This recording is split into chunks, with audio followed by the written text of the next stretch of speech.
Hello and welcome back to the channel. My name is Andreas and I'm the author of the London Poker Guide. Today we're going through a few hands in this play and explain hands that I played at the 2-5 live at the Hippodrome Casino in London.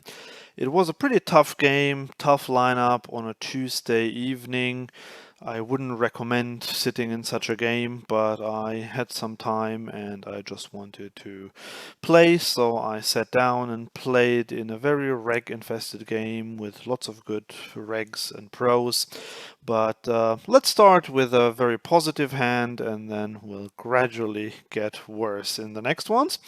But in the beginning, we have a good reg raising in the low jack. We have an unknown player who seems to be a bit loose from what I've seen in the first 5 minutes in the cutoff, who calls, and we call with pocket deuces and get this wonderful flop here with bottom set on a board that's quite draw heavy. We check the pro bets third pot here, the loose cutoff calls, and we have a decision to make here. We could of course just call, but on such a draw heavy board I'm actually quite happy to get money in, and if everyone folds then so be it, and at least we denied some equity. But with this big hand and still fairly deep, although we're only 100 big blinds deep, but still I just want to raise here, so I'm pop it up to 75 and both players call. We dodge the club on the turn. Ace 3 now gets there, in theory 6-3, but I feel pretty confident that I still have the best hand. The only thing is, now notice the very awkward stack size here. I struggled because I didn't really know what to do here. 410 with 272 in the pot. We could of course shove here, but I thought maybe I won't get called here. I was hoping to get called by a queen, at least by the cutoff. So I went for a fairly unconventional size here, 180. Unconventional because it only leaves 230 behind. So if I get called here, the pot will be 600 and something, and we only have a third pot bet left. But I didn't really see another option because I can't make it only like 90 or 100 or so, because that wouldn't deny enough equity, or wouldn't really be good to do that. So that's why I went quite big here. And now the low jack shoves, the cutoff gets out of the way, and we of course have a trivial call. And we take the pot down against kings. I think the reg here, I don't know if he overplayed his hand. Especially with my bet sizing, I would have expected him to possibly fold there. But I think in the 2-5 people are used to seeing loads of bluffs and very aggressive play, so I can see why he shoved here, thinking that I might well have had a flush draw here. So this was a good one, but unfortunately for quite a while this was my only really nice pot. Here we go to the next one. We got the loose hijack opening. I decided to 3-bet here. I didn't know much about the hijack, and if I knew what I know now about him, I probably wouldn't have done this, but I decided to 3-bet here for 3x, and he calls us. We get this flop, which we basically bing completely. Yeah, there is completely whiffing it. We have basically one overcard and a backdoor straight draw, so we don't have much. In theory we should probably give up here, but what I find is that big continuation bets in 3-bet pots in position are quite profitable, so I did this here. By the way, on this board I would only play big bets or check, and I thought I would do a one and done here, big bet, and he called. Then we got this turn here, and by this point I was actually planning to just give up.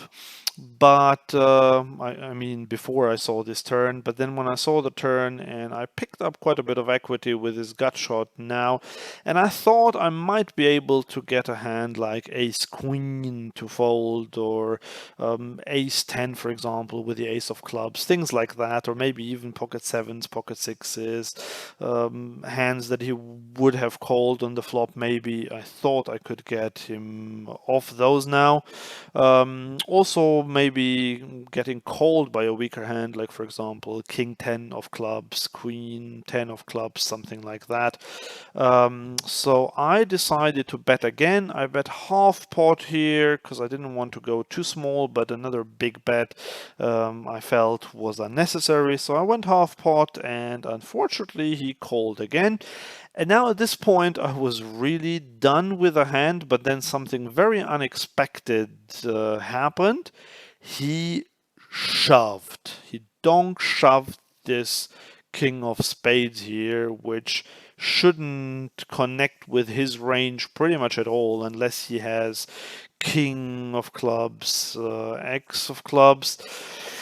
I started thinking here whether I should actually hero call this, because he could have a missed flush draw here, but I didn't know anything about him, and I just didn't feel confident enough that he would take this line with a missed flush draw. I thought maybe now that it's safe, that the flush didn't come in, he shoved his set or something like that. So I decided to just let this one go, and I folded. Next hand, we have a straddle here. We open king queen suited.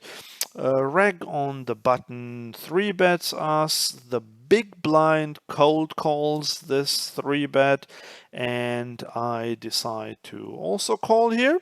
We get this amazing flop, so this was still really good here. I decide to check to the aggressor, and unfortunately he checks behind. Now we have a boat on this turn. I thought that maybe I should bet this, but I decided this is a good card for the button. Whether he hit it or he missed it, he might just go for it, because both out of position players checked twice here, so I wanted to go for the check raise, but unfortunately he bet again. I think I was quite unlucky here that the big blind cold called this, because I thought the button, he's quite aggressive, he would have gone for it, but he probably thought against two players that's not great. Or maybe he has something like pocket jacks, pocket tens, that he is just playing quite slowly here. But I just decided on this river, when the flush also comes in, which on the one hand is pretty bad because it might kill the action even more, but on the other hand maybe it gave someone something, so I decided to bet out here, and unfortunately I got two very quick folds. So whilst we had a great board here, I only won a very small pot. So off to the next one. A good reg raises under the gun. We have queen jack suited, 3-bet here. I only play 3-bet or fold in this spot, in a 2-5. At 1-2 I might call here if I play against more passive players, but in a 2-5 this is definitely a 3-bet or a fold, and queen jack suited is a 3-bet for me. The good reg calls, and we get this flop. First, when I saw it, I was excited for a millisecond because I thought I flopped a straight, but then when I rechecked the hand, I saw that not quite. I only have bottom pair here and a gut shot. I went for a small bet here, which might seem a bit weird because it seems like I'm overplaying my hand, but I basically range bet this flop here. This hits my range very well. I have aces, kings, jack, ace king, ace jack, king jack, queen 10. I have all the big hands in my range. Unfortunately, I had the one hand that wasn't that high up in my range, and we got a call here.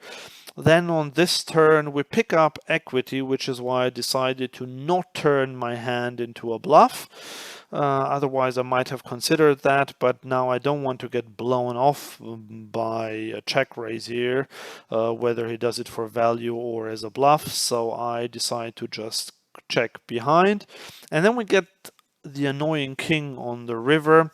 I would have bluffed now if it had been a blank, but with a king here, I mean, what kind of king do I have? Yes, king queen maybe, but I ace king or king jack I would most likely have bet the turn. So I basically don't have a lot of big hands, and I knew that Reg was a very good player, and I couldn't get him off an ace here. And if he doesn't have an ace and he doesn't have a king, then I'm actually in good shape. So there is no reason to bet now, and unfortunately he had the ace 10 here, so we lose. Next one, I actually changed the table now, but also the same reg I just lost to had moved to this table as well. So we open under the gun +1 with ace queen suited, and this same reg now 3-bets us in position, and we call. We get this flop here, second pair, quite similar actually. Now he bets third pot, and I have an easy call here, nothing else to do. I can't fold a second pair top kicker with two back doors basically against his small continuation bet. Here on the turn, if this hadn't been a club, I might consider folding to a big bet, but now we still have second pair top kicker and we have the draw to the nut flush.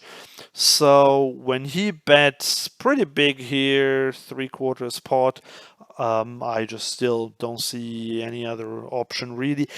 For a very short moment, I considered shoving here, because if he has some sort of a draw or just a bluff, then I would get him off that. But it seemed a bit silly, because then I obviously have the best hand. The only thing is it would protect me from him triple barreling this as a bluff, which I'm sure he is capable of. I have seen him do that before. So, but I thought, just for the sake of that protection, I don't really want to do that. So I decided to just call and take my equity. And then we get this blank on the river. I mean, I say blank. He could have 10-9 suited here, which he double barreled because he had a gut shot on the flop and then a double gutter on the turn. So he might have gotten there. He could have kings or queens or ace king or king queen or pocket eights from the beginning, or even pocket sixes maybe. So when he now shoves, I'm not getting the worst price in the world, and I know that he is capable of bluffing, of triple barrel bluffing here, but that said, after tanking for quite a while, I just thought most likely, I'm not good here, but I'm not good here 30% of the time. But it's a very close one. I don't think it would be a massive mistake to fold here against this particular player. Against Pool, this is a snap fold, but against this particular player, it's quite close, but I elected to fold. Never saw what he had. If he's watching this, maybe he will enlighten us and tell us what he triple barreled with here. Off to the last hand, and to end it on a slightly more positive note, we raise and get a call by an unknown, seemingly tight player in the cutoff, and we have this flop. There is nothing else to do for me than check this hand. I would check this flop a lot anyway. I probably have a global betting frequency of 30% here, and with this hand it's basically a 0%. He bets fairly small, nothing else to do than call. On this turn, he bets pot now.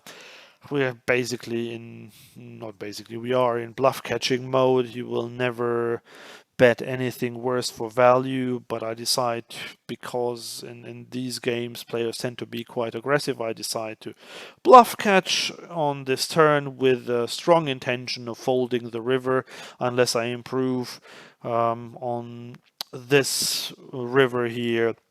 I can't really see myself call a big river bet here, because, as I said, most players, even the 2-5, are not really capable of triple barrel bluffing. So I was prepared to let my hand go, but he checked behind. I table my second pair and he mucks his hand. So we're good, we win this hand. At the end of the day, I lost 150 pounds here, but in this whole session, I mean, played for 4 hours. It was a very tough lineup, and I was a bit unlucky in some spots against that one really good player. But I was actually fairly happy how I played. The one hand with the ace-3 suited here, maybe this was not the best course of action that I took against an unknown player, but on the other hand, I don't think I did too much wrong here either. So quite okay, actually, the way I played, even though I didn't get very lucky, I didn't run good, but overall pleased with how I played. So thanks for watching. If you liked this, please leave a like and subscribe to my channel. I have plenty more videos coming like this, and also shorter ones at 1-2, 1-3 and 2-5 live. So yeah, I hope to see you soon. That's it for now. Thank you very much. My name is Andreas. Bye.